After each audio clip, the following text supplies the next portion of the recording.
Hey, it's Barb. Welcome to my plantastic vegan kitchen. Today we're making Spanakopita, vegan style, of course. We love this recipe. This is a company recipe. It's comfort food at its finest. And as we go through this video, I'll explain to you how we make it and some of the things that you can do to make it better. And let's get started.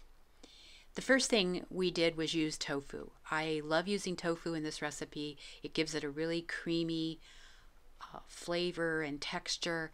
You can use cashews. The recipe said you could use either, but we actually prefer tofu in our house. You've got to press it, and this is the tofu press I use. It's by Tofuture.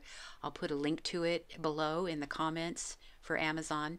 My nephew Harold gave it to me for Christmas a few years ago, and it's a fantastic press. There's different layers that you can press, but with the very first rung, you are going to get about a third of a cup of liquid in about 10 minutes, which is enough liquid out of the tofu. I used puff pastry. I found that it was easier. I had it in the freezer.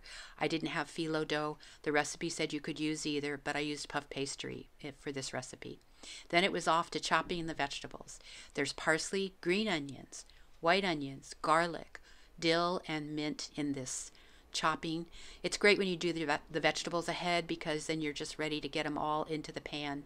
The other thing I needed to do was to squeeze some lemon juice. I love this little device. I got it at TJ Maxx. It's a couple bucks, and it'll do that whole lemon. And what you don't use, you can just store in the fridge then. So we put all the veggies in the pan and got things sauteing, and when the onions and stuff got soft, added the tofu to it by crumbling it up. And you want to give it a good, amount of time so you get a little color on that tofu, get it a little bit brown. And then the star of the show, the spinach. There's about 6 cups of spinach in this recipe. I know that sounds like a lot, but for those of you who have used spinach in any recipe, you know it really melts down. So here it is melting down in the pan, and it's just a process of letting it come together. This is the tricky part. This is where you've got to make sure you get as much liquid out of the filling as you can. Otherwise, you'll have something that's really soggy. So shoot for somewhat of a texture of like drier scrambled eggs. So you got to really let this go. It's going to take about 20 minutes for this to all kind of release the liquid from the spinach.